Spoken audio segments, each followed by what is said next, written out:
میں ہمیشہ یہ کوشچن کرتی تھی کہ عبادت میں آخر حرج کیا ہے؟ اگر نفل پڑھ رہے ہیں، روزہ رکھ رہے ہیں، تو ہم کوئی غلط کام تو نہیں کر رہے، تو پھر آپ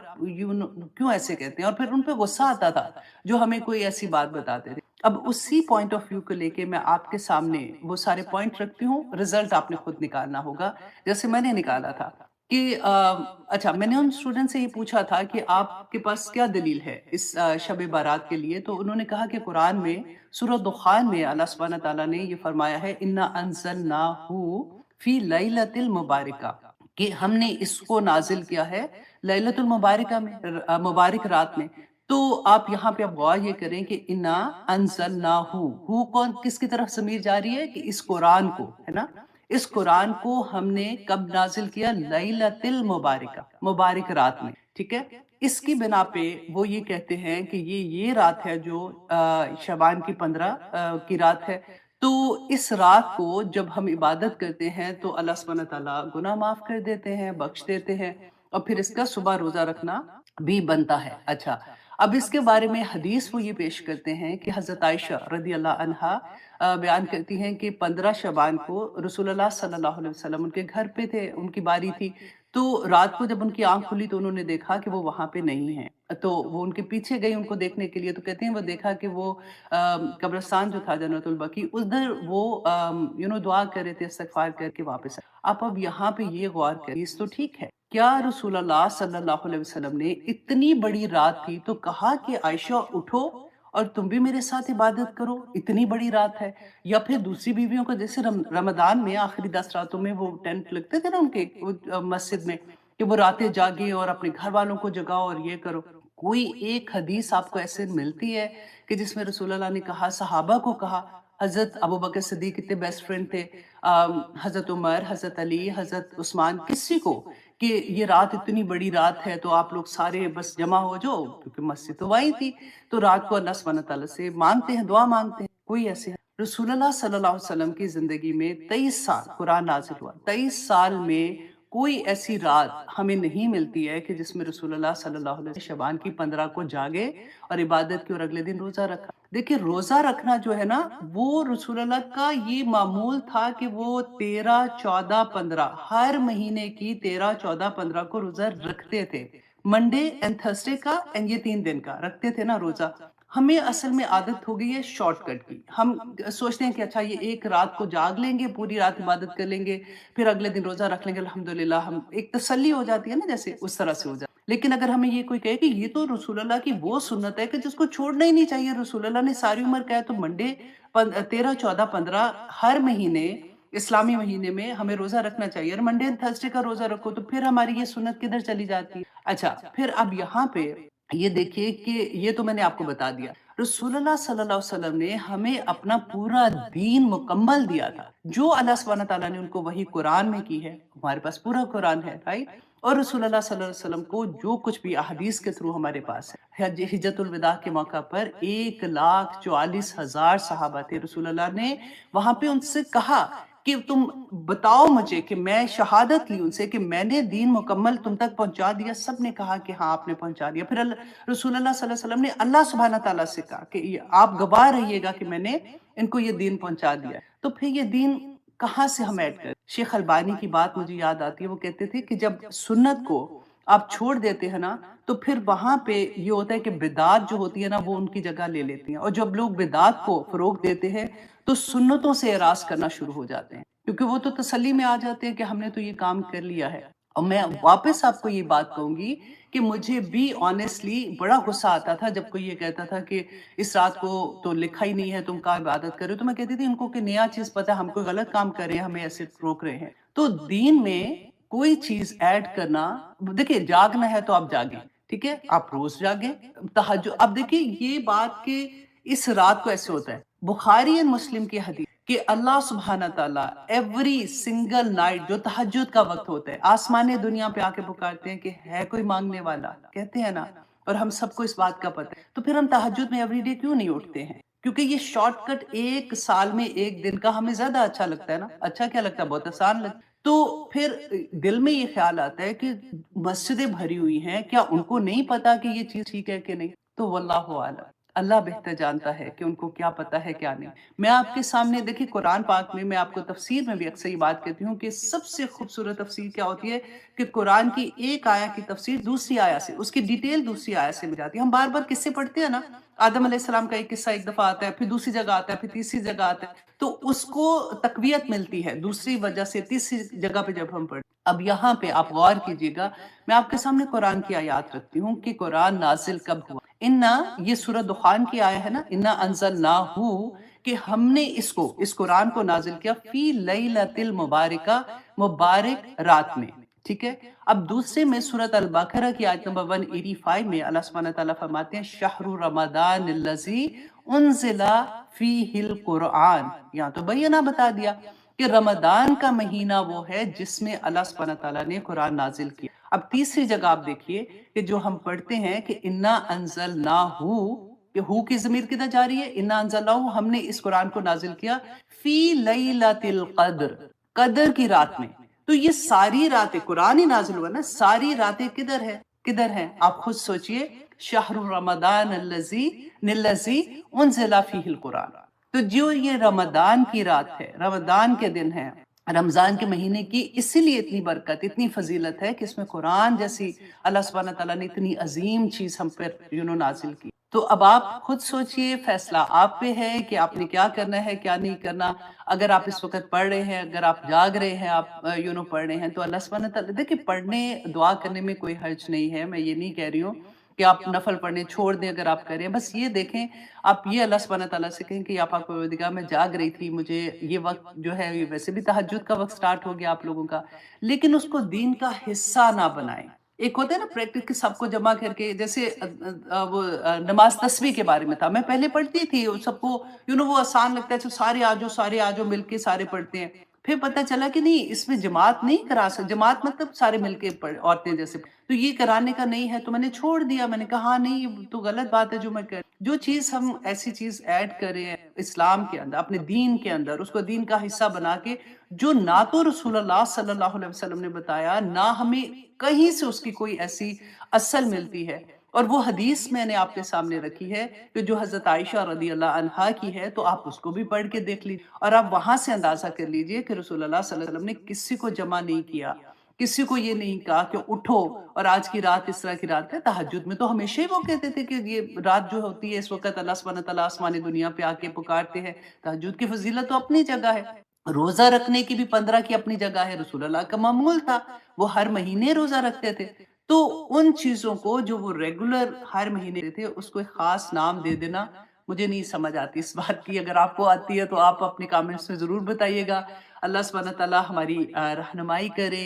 پھر سے میں وہی دعا کرتی ہوں، اللہم آرینی حق حقا وارزقنا اتباعہ وارنا باطلا باطلا وارزقنا اجتنابہ، کہ یا پاک پروردگار جو حق ہے نا وہ ہمارے سامنے لے آئے، اس کو میرے حق میں بہترین کر کے قبول کر لیں، پلیز اللہ سبحانہ تعالیٰ اس کو قبول کر لے۔ فار ایگزامپل کسی کی اولاد نہیں ہے، آپ دیکھیں وہ ماں باپ تڑپ تڑپ کے اللہ سبحانہ تعالیٰ سے مانگ رہے ہوتے ہیں نا، تو یہ میں نے ابھی جب حدیث پڑھی تھی تو میں نے کہا میں آپ لوگوں سے شیئر کروں، جسٹ ریمائنڈر ہو، آپ میں سے بہت سو کو آتی بھی ہوگی اور بہت پیاری ہے، اور آپ نے کرنا ہے کیونکہ رسول اللہ صلی اللہ علیہ وسلم نے بتا دیا، تو اس کے بعد تو کوئی اور بات رہتی نہیں ہے نا کہ دعا قبولیت ہم ترستے ہیں کہ اچھا کون سا وقت ہوتا ہے جس میں دعا قبول ہوتی ہے۔ اچھا جب میں عمرے پہ جاؤں گی تو میں خانہ کعبہ کو پکڑ پکڑ کے اللہ سبحانہ تعالیٰ سے دعا مانگوں گی، انشاءاللہ میری دعا قبول ہو جائے گی۔ اچھا میں یہ کروں گی، صدقہ دوں گی، اس کے بعد میں فوراً اللہ سبحانہ تعالیٰ کے سامنے حاضر ہوں کہ نماز میں سجدے میں جا کے دعا کروں گی، قبول ہو جائے گی۔ رسول اللہ صلی اللہ علیہ وسلم نے خود سے بتایا کہ ہر رات کو، فار ایگزامپل کسی بھی رات کو آپ کی آنکھ کھل جاتی ہے نا، اور یوزلی کھلتی ہے، آپ سوچیں تہجد کے ٹائم پہ یوزلی کھل جاتی ہے، اور جو تھوڑے بڑے ہوتے ہیں نا ان کو تو یوزلی باتھ روم میں جانے کی وجہ سے بھی آنکھ کھل جاتی ہے رات کو، تو جیسے ہی آپ کی آنکھ کھلے گی تو آپ نے کیا دعا مانگنی ہے، کیونکہ گارنٹیڈ ہے رسول اللہ صلی اللہ علیہ وسلم کی طرف سے کہ دعا قبول ہوگی۔ حضرت عبادہ بن صامت فرماتے ہیں، بخاری کی حدیث ہے کہ رسول اللہ صلی اللہ علیہ وسلم نے فرمایا کہ جو شخص رات کو اس کی آنکھ کھلتی ہے وہ جاگتا ہے اور یہ کہے کہ لا الہ الا اللہ وحدہ لا شریک لہ لہ الملک وَلَهُ الْحَمْدُ وَهُوَ عَلَىٰ كُلِّ شَيْءٍ قَدِيرٌ، یہ آپ میں سے سب کو ہی آتی ہے، ٹھیک ہے، آپ نے یہ پڑھنا ہے، اور سیکنڈ میں آپ نے کیا پڑھنا ہے، سبحان اللہ والحمد للہ ولا الہ الا اللہ واللہ اکبر ولا حول ولا قوة الا باللہ، تیسرا کلمہ ہے رائٹ جو ہم پڑھتے ہیں نماز تسبیح میں بھی اکثر لوگ یہ پڑھتے ہیں نا. اب جب جو اکثر مینس کہ یہی پڑھتے ہیں لیکن جب جو لوگ نماز تسبیح پڑھتے ہیں. اچھا یہ دو کو آپ نے یاد رکھنا ہے. اس کے بعد وہ پھر اللہم اغفر لی بھی کہتا ہے, رب اغفر لی, پھر اللہم اغفر لی بھی ایک ہی بات ہے, رب اغفر لی کہتا ہے. اور اس کے بعد وہ جو دعا مانگتا ہے اس کی دعا قبول ہوتی ہے. اور رسول اللہ صلی اللہ علیہ وسلم نے فرمایا کہ اس کے بعد اگر وہ جاگتا ہے اور پھر وہ وضو کرتا ہے اور اس کے بعد وہ نماز پڑھتا ہے, یہ تہجد کی نماز ہو گئی نا, تو اس کی وہ نماز میں جو وہ دعا کرتا ہے, نماز دعا ہی ہے نا, تو اس کی وہ دعا قبول ہوتی ہے. وہ تو پھر ڈبل ہو گیا نا, ایک وہ والی دعا ہوگی, ایک اٹھ کے دعا کی تو وہ دعا تو اللہ سبحانہ تعالیٰ قبول کریں گے. تو اس لیے اب دیکھیں نا بعض دفعہ ہوتا ہے کہ بہت کوئی بیمار ہیں بیچارے نہیں پڑھ سکتے ہیں, وہ تو نمازیں جو فرض ہوتی ہیں بیچاروں کی وہ بھی جاری ہوتی ہیں, کئی دفعہ میڈیسن اتنی سٹرونگ ہوتی ہے آنکھ نہیں کھلتی ہے, کوئی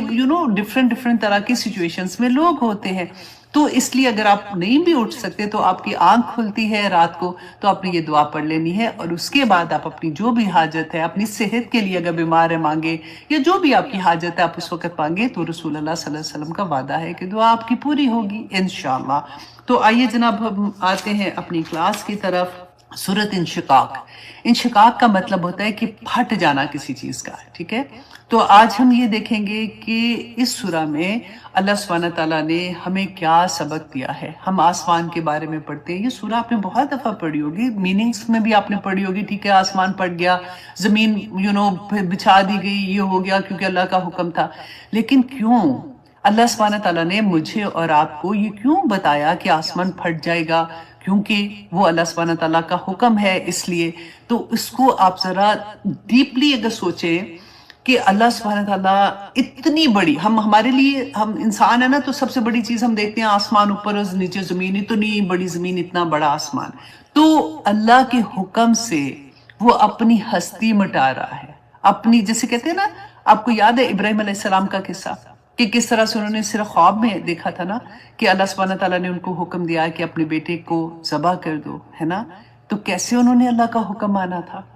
بالکل وہی چیز کہ اللہ سبحانہ تعالیٰ بتا رہے ہیں کہ اے انسان, یہ آسمان اور زمین جو اللہ کی مخلوق ہے, اللہ کے ایک حکم پر کس طرح سے اپنی ہستی کو ختم کر دیتی ہے, اور تو کیسا انسان ہے کہ تو اللہ کے حکموں پہ حکم پہ حکم پڑھ رہا ہے. سورۃ البقرہ میں صرف 1000 حکم ہے, 1000 حکم ہے, کہتے مفسرین نے بتایا. تو پڑھتا جاتا ہے اور تو پھر اپنی چوائس کے حکم پہ آ کے یس کہتے ہیں, اور جو نہیں تو نے ماننا وہ تو نے نہیں ماننا. تو آئیے شروع کرتے ہیں. اعوذ باللہ من الشیطان الرجیم, بسم اللہ الرحمن الرحیم. اذا السماء انشقت, کہ جب آسمان پھٹ جائے گا. ہم نے بہت دفعہ پڑھا آسمان دروازے ہو جائے گا, آسمان پھٹ جائے گا. کیوں؟ وہ آزینت, اور اس نے کان, اذن کہتے ہیں نا کان کو, اور اس نے کان لگائے ہوئے ہیں لی ربیہا, اپنے رب کے لیے, وہ حقت, اور اس کا یہ حق بھی بنتا ہے ہمارے اوپر. دیکھیے ہم, آسمان اللہ کی مخلوق ہے نا, تو سب سے بڑا حق اپنی مخلوق کے اوپر کس کا ہوگا؟ رب کا ہے نا, اللہ کا ہے. تو اللہ سبحانہ تعالیٰ یہاں پہ فرماتے ہیں کہ وہ کان لگائے ہوئے ہیں, سمینا و اطانا. صحابہ کے بارے میں ہم پڑھتے تھے نا کہ وہ کس طرح سے سمینا و اطانا کرتے تھے. ایک حکم آتا تھا تو فوراً اس پہ عمل کرتے تھے. کیوں؟ کیونکہ 13 سال, یہ سورہ جو ہم پڑھ رہے ہیں یہ مکی دور کی سورہ ہے نا, ابھی تک دیکھیں نماز 5 وقت کا حکم نہیں آیا تھا, ابھی تک پردے کا حکم نہیں تھا, ابھی تک جو قانون تھے بیسیکلی وہ نہیں بنے تھے.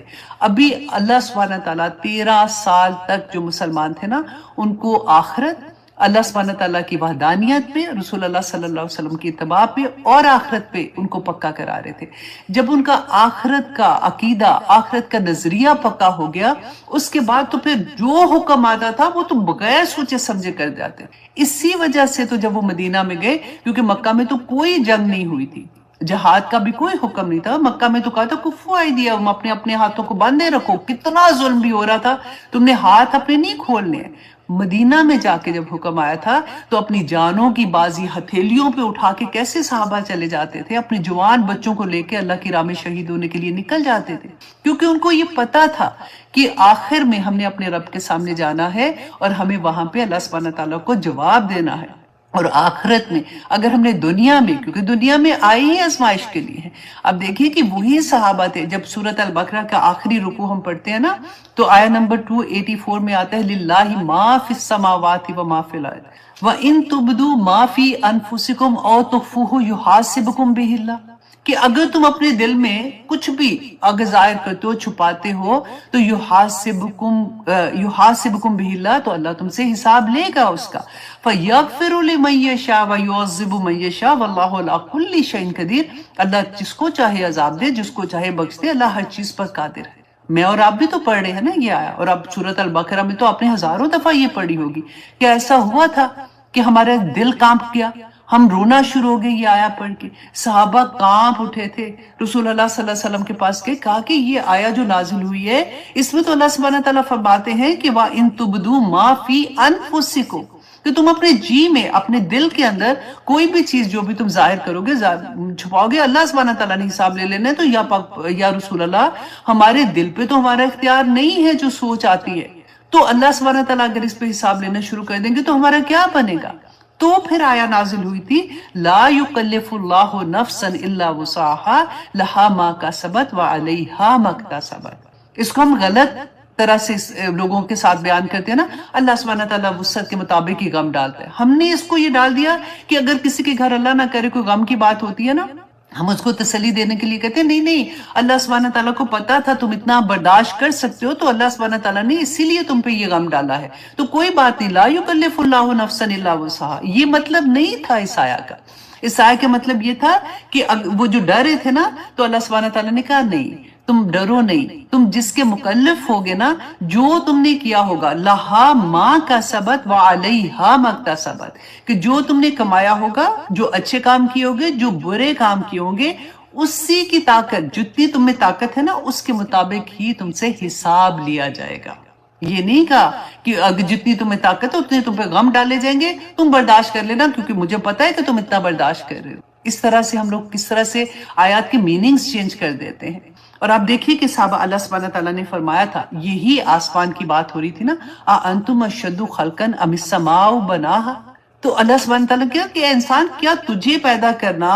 یا آسمان کو پیدا کرنا زیادہ مشکل تھا کہ تجھے پیدا کرنا؟ تو اتنا سا بندہ ہے، اللہ نے اتنا بڑا آسمان بنا دیا تیرے آگے۔ تو اسی آسمان کے بارے میں اللہ سبحانہ تعالیٰ فرماتے ہیں کہ یہ اللہ کی مخلوق ہے نا، جب اللہ سبحانہ تعالیٰ اس کو حکم دیں گے وَآذِنَتْ، اور وہ اس حال میں ہے کہ وہ کان لگائے ہوئے ہے کہ لِرَبِّهَا وَحُقَّتْ، کہ اپنے رب کا حکم جب آئے گا تو اپنی ہستی کو مٹا دے گا۔ وَإِذَا الْأَرْضُ مُدَّتْ، اور جب زمین جو ہے وہ پھیلا دی جائے گی۔ قرآن میں ڈیفرنٹ جگہوں پہ آیا کہ زمین، ہم نے پڑھا نا کہ زمین کامتی ہے، اللہ کے خوف سے کامتی ہے، کہ مجھے جواب دینا پڑے گا۔ جب زمین کو بنایا تھا اللہ سبحانہ تعالیٰ نے تو تھر تھر کانپ رہی تھی کہ اللہ تو نے یہ جو مخلوق بنائی ہے یہ میرے اوپر اپنے گناہ کرے گی تو میں کیسے، اس کی گواہیاں تو زمین نے دینی ہے نا۔ ہم نے یہ پڑھا نا کہ کتنی گواہیاں قیامت کے دن آئیں گی، تو ان کی گواہیاں میں کیسے دوں گی؟ تو وہی زمین کے بارے میں اللہ سبحانہ تعالیٰ نے کہا کہ اس کو پھیلا دیا جائے گا، کیونکہ قیامت کے دن ہر انسان جب قبروں سے نکلیں گے،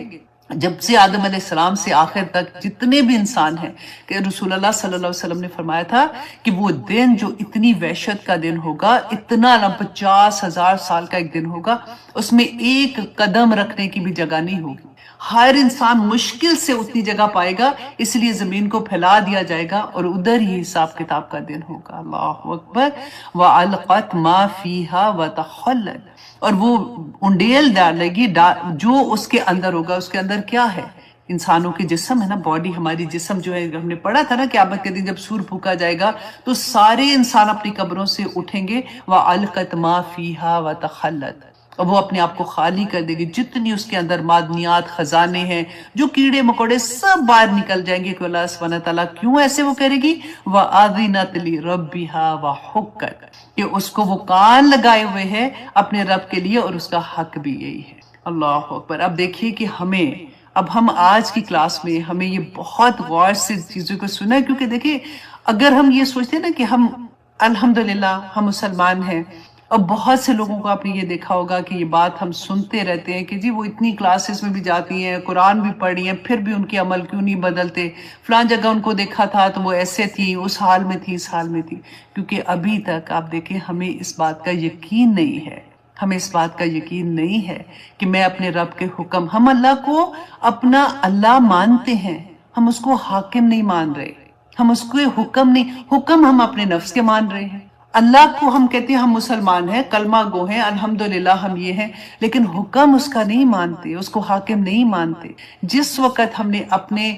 ہم جیسے خود مسلمان ہیں نا، تو ہم نے اپنی سوچ کو مسلمان ہی نہ کیا تو یہ چیزیں ہمارے سے نہیں ہوں گی۔ دنیا میں پھر وہی ہوتا ہے، ہم نے اسلام کو اپنی جائے نماز پہ بیٹھے تو ہم مسلمان ہیں، مسجد میں گئے ہم مسلمان ہیں، روزہ رکھا ہم مسلمان ہیں، عمرہ حج کرنے گئے ہم مسلمان ہیں، رائٹ؟ لیکن جب گھروں میں ہم فنکشنز میں جاتے ہیں، ہم گھروں سے باہر نکلتے ہیں، ایون گروسری کے لیے بھی باہر نکلتے ہیں، ایک دفعہ شیشے میں دیکھا تو کرے کہ میرے اللہ نے مجھے کیا حکم دیا ہے، میں کس طرح سے گھر سے نکل رہی ہوں، کیا میرا یہ نکلنا ٹھیک ہے؟ قیامت کے دن اللہ سبحانہ تعالیٰ نے کہا نا کہ ابن آدم اپنا قدم نہیں اٹھا سکے گا جب تک وہ یہ جواب نہیں دے گا کہ عمر کہاں گزاری۔ اگر میرے رب نے پوچھ لیا کہ اس دن جولائی کی 30 تاریخ کو تم گھر سے نکلی تھی 2 بجے تو تم کس حال میں نکلی تھی، کیا جواب دو گے؟ اس دن تم گریجویشن پارٹی میں تھی، تم نے کس طرح کے کپڑے پہنے ہوئے تھے، کیا جواب دو گی؟ تم اس دن اپنے دوستوں کے اندر ہنسی مذاق کرتے ہوئے تم نے کسی کی اتنی بڑی بڑی باتیں کر دی، اس کے وہ کہتے ہیں نا کہ بخیے ادھیڑ دیے، تو تم نے یہ کیا کیا تھا؟ تم اس وقت رات کے 11 بجے اپنے فون پہ کیا دیکھ رہی تھی؟ تم اس دن فون کرتے ہوئے اپنی دوست سے دوسرے کے بارے میں کیا باتیں کر رہی تھی، کیا جواب دیں گے؟ آپ نے کبھی سوچا ہے اس بات کو؟ آنیسٹلی میں آپ لوگوں سے جیسے بات کر رہی ہوں نا، تو یہ بیسیکلی میں اپنے آپ کو سنا رہی ہوں کہ اللہ سبحانہ تعالیٰ ہم سب کی سوچوں کو بھی مسلمان کر دے، اللہ سبحانہ تعالیٰ ہم پہ رحم کرے، اور جو کچھ ہم پڑھ رہے ہیں نا اس کو عمل میں ڈھال دے۔ ایک ایک بات آپ دیکھیں کہ اس سے بہتر اور ہمیں کون سمجھائے گا کہ اللہ سبحانہ تعالیٰ اتنی بڑی خوبصورت اگزامپلز دے کے بتا رہے ہیں کہ زمین اور آسمان اللہ کے حکم پہ اپنی ہستی مٹا رہے ہیں۔ اے بندے، تجھے تو بھی یہ حکم ہستی مٹانے کا نہیں دیا، تجھے تو چھوٹے چھوٹے حکم دیے تو وہ بھی نہیں سنتا ہے، اور وہ حکم اللہ سبحانہ تعالیٰ کے لیے نہیں ہے، وہ حکم سارے کے سارے تیرے ایک بندے کا دوسرے بندے کے ساتھ حقوق و فرائض کے ہیں کہ تو ایسا نہ کر کہ تیری ذات سے کسی دوسرے کو تکلیف پہنچے۔ دیکھیں، بندہ جب اللہ کی حکموں کے اندر آتا ہے نا، جب وہ اللہ کی باتیں سننا شروع ہوتا ہے، جب اپنے آپ کو بدلنا شروع ہوتا ہے، تو اب امیجن کریں کہ ایک پانی جیسے گدلا پانی ہوتا ہے، اس طرح سے ہمارا دل ہوتا ہے۔ کبھی کوئی اچھی بات کر لی تو کبھی کوئی بری بات کر لی، تو کبھی دنیا کے بندے بن گئے تو کبھی اللہ کے بندے بن گئے۔ لیکن جب ہم صفائی کرنا شروع کرتے ہیں تو آپ نے کبھی نور کو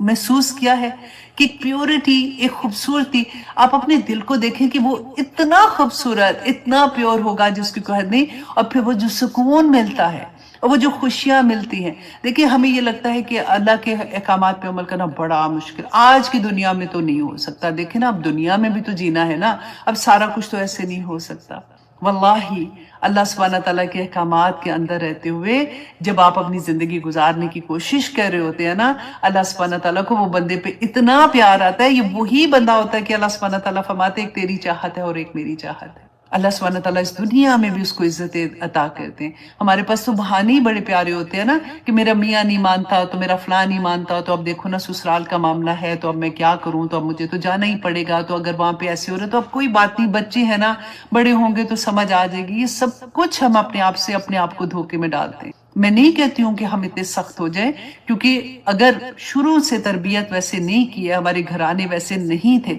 تو جب ہمیں بدلاؤ آیا ہے تو بہت صبر کے ساتھ اللہ سبحانہ تعالیٰ سے دعا کر کے اپنے آپ کو ادھر لے کے آنا ہوگا۔ جب ہماری ذات میں ہم خود بدلیں گے نا، تو آنیسٹلی گھر والوں کو ہمارے لیے بدلنا آسان ہو جاتا ہے۔ جب آپ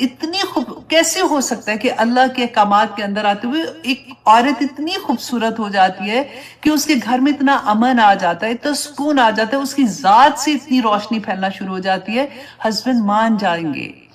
جائیں گے انشاءاللہ۔ پہلے آپ اپنے آپ کو چینج تو کریں نا اس طرح سے، لیکن کیونکہ ہم نے اپنی ذات کو چینج نہیں کرنا ہوتا، ہم ظاہری چینج کو پہلے لے آتے ہیں کہ اچھا اگر ہم میں حجاب کر رہی ہوں تو میرے ہسبینڈ نے منع کر دیا، انہوں نے کہا ایسی حالت میں باہر نہیں جاؤں گی۔ چلے، آئی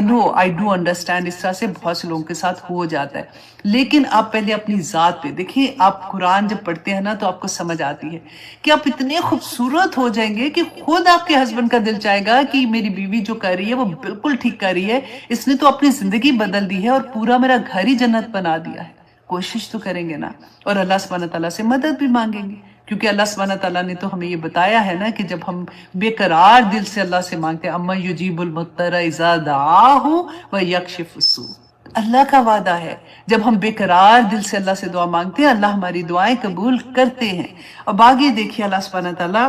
ایک اور اتنا خوبصورت، بلکہ یہ آیا جو ہے نا یہ اس تھیم آیا ہے اس پوری سورہ کی۔ اللہ سبحانہ تعالیٰ فرماتے ہیں یا ایوہ الانسان، اے انسان، انکا کادح الی ربک، کہ بے شک تو محنت کرنے والا ہے اپنے رب کی طرف، کدہن سخت محنت، فملاقی، رزلٹ کیا ہونا ہے کہ اللہ سے تو نے جا کے مل جانا ہے، موت آ جانی ہے۔ دنیا میں اللہ سبحانہ تعالیٰ نے انسان کو کیوں پیدا کیا ہے؟ مشقت کے لیے۔ اب آپ اور میں دیکھیں کہ ہمیں کئی دفعہ ایسا لگتا ہے نا کہ ہائے فلاں کی زندگی تو وہ تو اتنا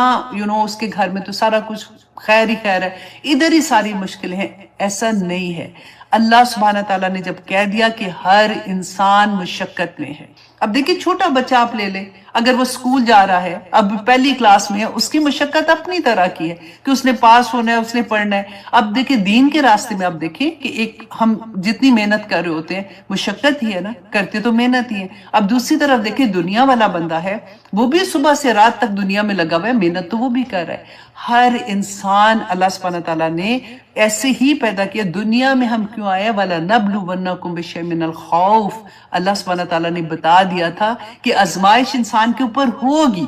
رائٹ؟ اب سب سے پہلے تو آپ یہاں پہ یہ دیکھیے کہ یہ آیا جو ہے، یہ اگر مفسرین نے اس کو تین طرح سے کہا کہ اگر یہ ہم دیکھیں کہ یہ رسول اللہ صلی اللہ علیہ وسلم سب سے پہلے مخاطب تو رسول اللہ تھے، تو اگر یہ آیا رسول اللہ صلی اللہ علیہ وسلم کو اللہ سبحانہ تعالیٰ فرما رہے ہیں نا کہ انسان انکا کادح الی ربک کدحن، کہ تو سخت مشقت کرے گا اس دنیا میں، کیونکہ اللہ سبحانہ تعالیٰ نے کہا نا لقد خلقنا الانسان فی کبد، کہ بے شک میں نے پیدا کیا انسان کو کبد، کیا کہ سخت وہ محنت کرے گا، سختی کے ساتھ مشقت میں پیدا کیا۔ تو ہمارا تو حال ہی یہ ہے۔ تو پھر ایک پتہ ایسی آیات پڑھ کے نا ایک سکون سا ہوتا ہے کہ اچھا ٹھیک ہے، اللہ سبحانہ تعالیٰ نے خود کہہ دیا ہے تو میرے اوپر جو مشکلیں ہیں، میرے اوپر جو سختیاں ہیں نا وہ آنی ہے، تو اچھا اب آئیں گی تو پھر میں نے کیا کرنا ہے، پھر میں کیسے ان سے آسانی سے نکل جاؤں گی، تو پھر آسانیاں ہو جاتے، پھر ڈپریشن نہیں ہوتا، پھر ایسا نہیں ہوتا کہ ہمیں کوئی گلے شکوے کرنے پڑے اللہ سبحانہ تعالیٰ سے۔ کیونکہ اگر دیکھیں سب سے پہلی بات کہ اگر رسول اللہ صلی اللہ علیہ وسلم سے مخاطب ہے نا،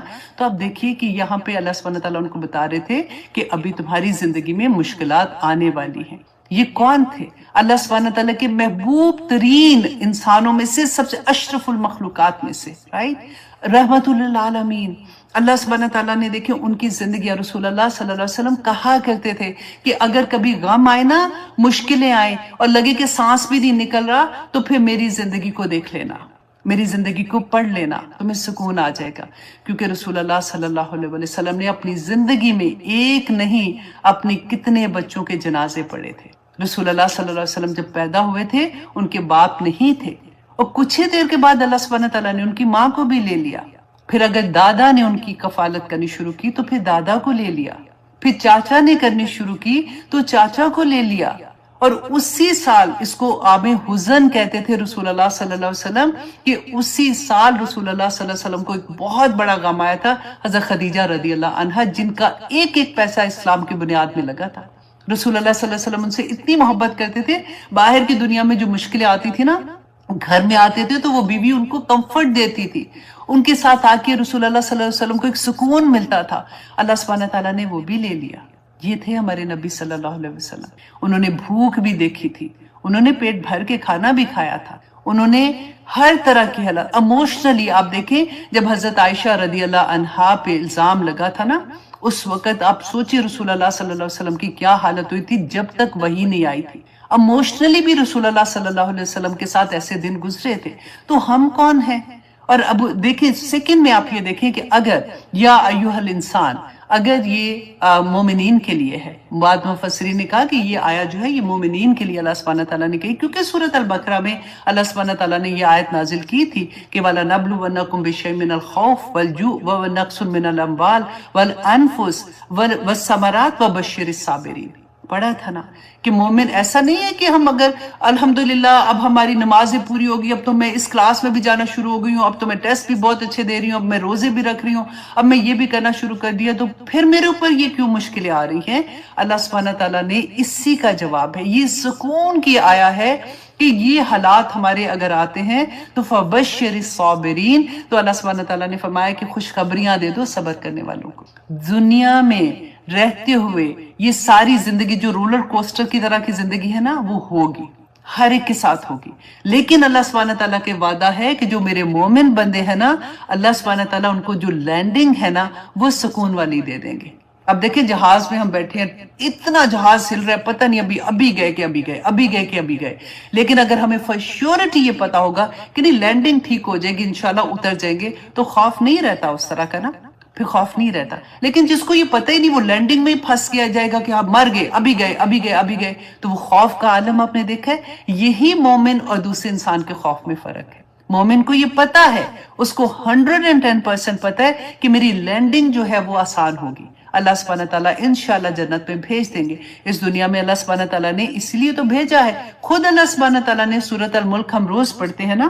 تو اللہ سبحانہ تعالیٰ نے فرمایا کہ الذی خلق الموت والحیات لیبلوکم ایکم احسن عملا، کہ اللہ سبحانہ تعالیٰ نے کیوں پیدا کیا؟ تاکہ وہ یہ آزمائے کہ تم میں سے بہترین کام کون کرتا ہے۔ تمہارے پاس دو راستے ہیں، ایک وہ راستہ ہے جو اللہ سبحانہ تعالیٰ نے تمہیں دے دیا، اور دوسرا وہ راستہ ہے جو تمہارے نفس کا راستہ ہے، جو شیطان کا راستہ ہے، جو دنیا میں بھاگنے کا راستہ ہے۔ دیکھیں دنیا بری نہیں ہے، دنیا میں اللہ سبحانہ تعالیٰ نے یہ جو رشتے دیے ہیں نا، وہ برے رشتے تو نہیں دیے نا۔ دنیا میں رہتے ہوئے اپنے آپ کو آپ صرف ایک دفعہ یہ ایک سوچ اپنی ڈیولپ کر لیں کہ دنیا میں رہتے ہوئے میں اگر نماز میں فجر کی نماز میں اٹھی ہوں نا، تو میری پورا دن کی نماز، میری عشاء تک میں نے نماز کی حالت میں رہنا ہے۔ کیسے رہیں گے؟ جہاں نماز پہ تو نہیں بیٹھے رہنا، اب کام بھی کرنا ہے، بچے بھی ہیں، جاب پہ بھی جانا ہے، ہسبینڈ کو بھی دیکھتے ہیں، کھانا بھی پکانا ہے، سارا کچھ ہی کرنا ہے نا۔ تو میں نماز میں کیسے رہ سکتی ہوں؟ ایسے رہ سکتے ہیں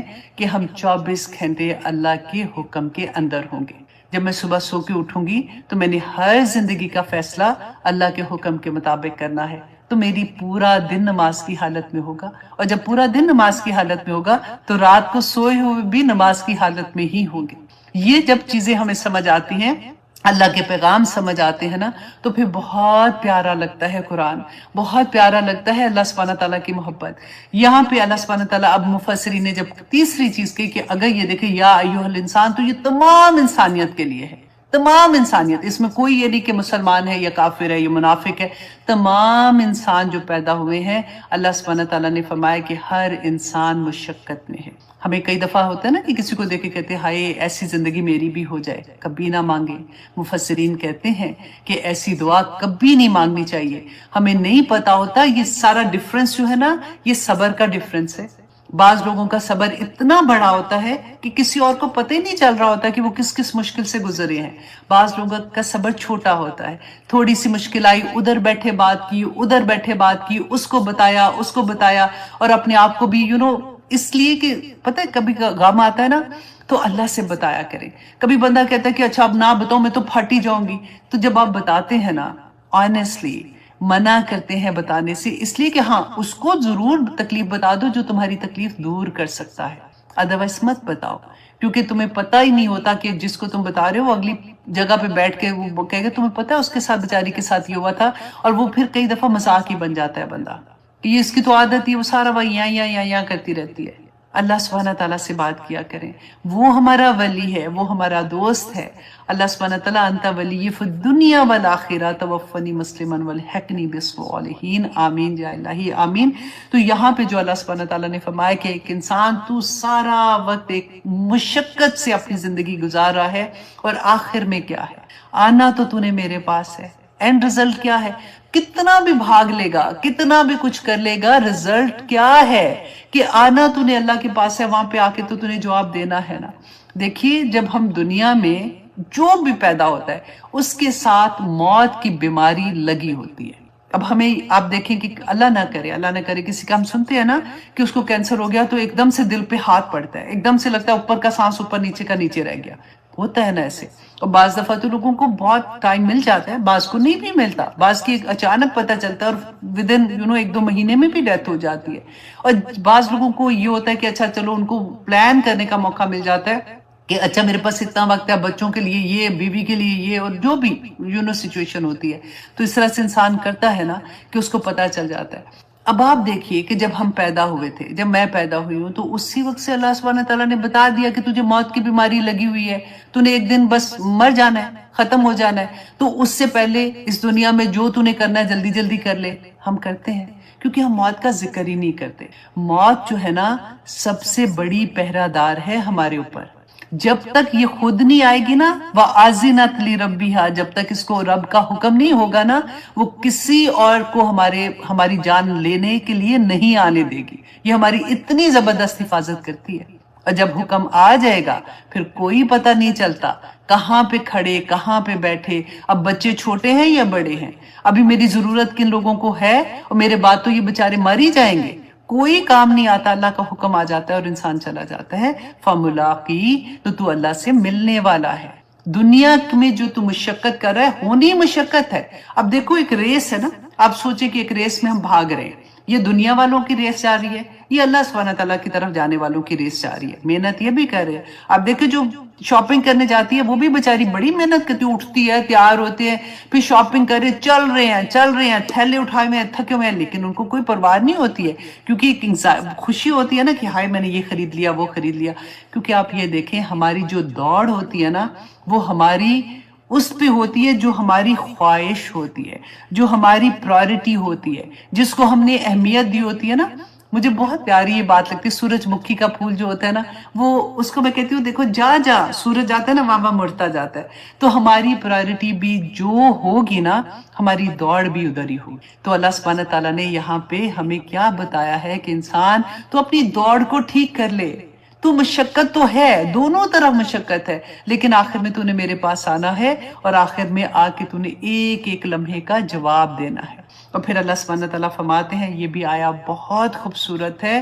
اللہ اکبر. اللہ سبحانہ تعالیٰ فرماتے ہیں فَأَمَّا مَنْ أُوتِيَ كِتَابَهُ بِيَمِينِهِ, کہ وہ جو لوگ ہیں. اب یہاں پہ 2 طرح کے لوگوں کا اللہ سبحانہ تعالیٰ نے کمپیریزن کیا ہے. آپ میں سے ہر کوئی, اگر آپ کے گھر کے آدمی جو ہے نا, وہ ان کو پلیز یہ پارٹ اس سورہ کا ضرور سنا دیں. اگر اور کچھ نہیں, اپنا قرآن مصحف کھولیں اور خود سے یہ والی آیا پڑھیں, اور ان کو کہیں کہ آپ اس کا اردو میں یا انگلش میں یا جس طرح بھی ان کو جو بھی لینگویج آسان لگتی ہے اس میں آپ خود اس کا ترجمہ پڑھیں, اور پھر آپ چھوٹی سی تفسیر ان کو بتا دیں. اللہ سبحانہ تعالیٰ نے 2 طرح کے آدمیوں کا کمپیریزن کیا. فَأَمَّا مَنْ أُوتِيَ كِتَابَهُ بِيَمِينِهِ, کہ وہ لوگ جن کا نامہ اعمال ان کے دائیں ہاتھ میں دیا جائے گا. دائیں ہاتھ کھانے والا ہوتا ہے نا, جسے ہم کھانا کھاتے ہیں, دائیں ہاتھ میں دیا جائے گا. فَسَوْفَ يُحَاسَبُ حِسَابًا يَسِيرًا, تو ان قریب اس سے آسان حساب لیا جائے گا. ہم نے یہ پڑھا تھا نا کہ 3 طرح کے لوگ ہوں گے. یہ دائیں ہاتھ والوں کے ساتھ ایک اور طرح کے ہوں گے, وہ جو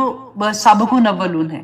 وہ بھی اسی طرح سے ان کا بھی نامہ اعمال دائیں ہاتھ میں ہوگا. اب 2nd نمبر میں وہ لوگ آئیں گے جن کو اللہ سبحانہ تعالیٰ نے, جن کی نیکیاں بیسیکلی زیادہ ہوں گی اور ان کی گناہ کم ہوں گے, ان کا نامہ اعمال دائیں ہاتھ میں دیا جائے گا, ان سے آسان حساب لیا جائے گا. حضرت عائشہ نے جب یہ آیا پڑھی تھی نا, تو رسول اللہ صلی اللہ علیہ وسلم سے پوچھا تھا کہ آپ نے تو فرمایا تھا کہ جو لوگوں کا کو حساب اللہ سبحانہ تعالیٰ نے لے لیا, تو وہ تو جن کی ہو گیا تو ان کے ساتھ تو مطلب وہ انسان جو ہے وہ تو برباد ہو جائے گا. تو یہاں تو اللہ سبحانہ تعالیٰ کہتے ہیں آسان حساب ہوگا. تو رسول اللہ نے فرمایا تھا کہ عائشہ یہ حساب کی بات نہیں ہے, یہ نامہ اعمال ابھی پیش کیا جائے گا, یہ اس کی بات کی جا رہی ہے. اگر پوچھ گچھ ہو گئی تو وہ تو برباد ہو جائے گا. اللہ اکبر. تو یہاں پر بیسیکلی اللہ سبحانہ تعالیٰ ایک خوشخبری دے رہے ہیں کہ جن کا نامہ اعمال دائیں ہاتھ میں ہوگا وہ خوشیوں کے ساتھ کیا کریں گے, ان کا آسان حساب ہوگا. اور وجہ کیا؟ اب یہ غور کرنے والی بات ہے. وَيَنْقَلِبُ إِلَىٰ أَهْلِهِ مَسْرُورًا, اور جیسے نامہ اعمال دائیں ہاتھ میں ملے گا نا, تو اپنے گھر والوں کی طرف بھاگتا ہوا جائے گا خوشی سے کہ میں پاس ہو گیا, الحمدللہ میرا نامہ اعمال دائیں ہاتھ میں آ گیا. پتہ ہے یہ کون لوگ ہیں؟ اب آپ غور سے سنیے گا. یہ وہ تھے جو وہ کہتے سورہ طور کی آیت نمبر 26 میں اللہ سبحانہ تعالیٰ نے فرمایا کہ یہ جنت میں ہوں گے. پھر